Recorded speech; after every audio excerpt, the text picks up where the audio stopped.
السلام علیکم، میرا نام علی رضا مہر ایڈوکیٹ۔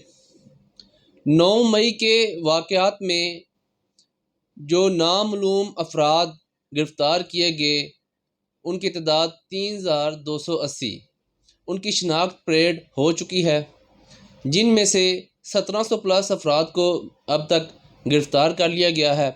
ایک بات یاد رہے کہ ان کی شناخت جو ہے وہ بی کیٹیگری میں رکھ کر کی گئی ہے۔ اب 1500 پلس جو افراد ہیں، جو ملزمان ہیں، ان کی گرفتاری کے لیے پولیس کی کوششیں بہت زیادہ تیز ہو گئی ہیں۔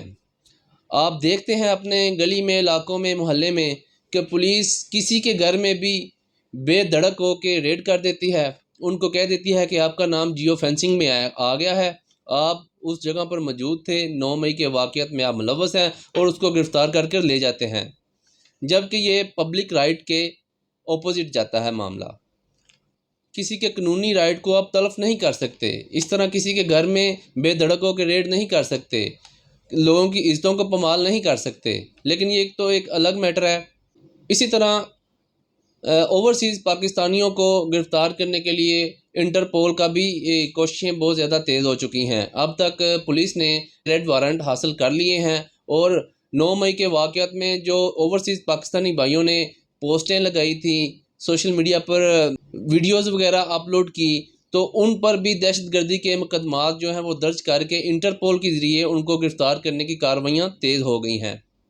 اب یہاں پر ایک سوال یہ ہوتا ہے کہ کچھ ہمارے دوست ہم سے یہ پوچھتے ہیں کہ کیا جو ملزمان کے مقدمات دہشت گردی عدالتوں میں چلیں گے، ان پر فوج جو بھی سزا ان کو دے گی اسی کے مطابق ٹریٹ کیا جائے گا، ان کی اپیل نہیں ہوگی؟ کیا وہ اسی کے مطابق فوجی جیلوں میں رہیں گے یا آزاد کسی بھی جیلوں میں رکھا جائے گا؟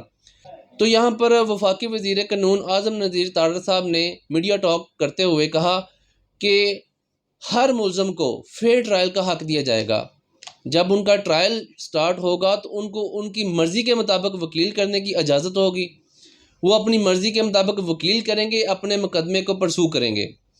اگر ان کو یہاں سے سزا ہو جاتی ہے فوجی عدالتوں سے، تو وہ اس پر اپیل کرنے کا بھی حق محفوظ رکھتے ہیں۔ یہ ایک نئی اپڈیٹ ہے، اس حوالے سے دیکھتے ہیں کہ عوام کا اور وکلاء حضرات کا اور بار کونسل کا اس پر کیا ریئیکشن آتا ہے، دیکھتے ہیں جی۔